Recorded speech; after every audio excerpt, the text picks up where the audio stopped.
mempelajari pertanyaan-pertanyaan fundamental tentang kehidupan, pengetahuan, keberadaan, moralitas, akal, dan realitas. Secara bahasa, filsafat berasal dari bahasa Yunani kuno yaitu filosofi. Philo yang berarti cinta dan sophie yang berarti kebijaksanaan, sehingga secara harfiah berarti cinta akan kebijaksanaan. Secara istilah, filsafat memiliki beberapa definisi yang mencerminkan pandangan berbagai tokoh dan tradisi. Manusia berfilsafat karena memiliki kebutuhan mendalam untuk memahami kehidupan kritis, logis, dan mendalam. Pola pikir filsafat dicirikan oleh pendekatan yang refleksif, sistematis, dan terbuka terhadap eksplorasi kebenaran universal. Filsafat tidak hanya memberi jawaban, tetapi juga mendorong manusia untuk terus bertanya dan berkembang. Mempelajari filsafat memiliki manfaat yang luas, dari peningkatan kemampuan berpikir kritis dan refleksif hingga aplikasi dalam kehidupan pribadi dan profesional.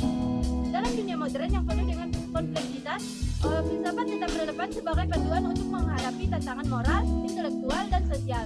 Dengan memahami filsafat, kita dapat menjalani hidup dengan lebih bijaksana dan bertanggung jawab. Filsafat zaman Yunani kuno, periode 600 sebelum Masehi sampai 300 Masehi. Tokoh-tokohnya yaitu Thales 624 sampai 546 sebelum Masehi, Pythagoras 570 sampai 495 sebelum Masehi, Socrates 470 sampai 399 sebelum Masehi, Plato 427 sampai 347 sebelum Masehi, Aristoteles 384 sampai 322 sebelum Masehi.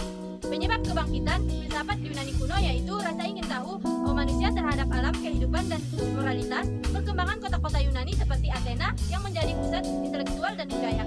Kemajuan dalam sains dan seni yang mempengaruhi cara berpikir logis dan sistematik. Akhir periode filsafat zaman Yunani kuno yaitu filsafat Yunani kuno meredup setelah kekuasaan Romawi berkembang dan ajaran filsafat digantikan oleh kepercayaan agama Kristen.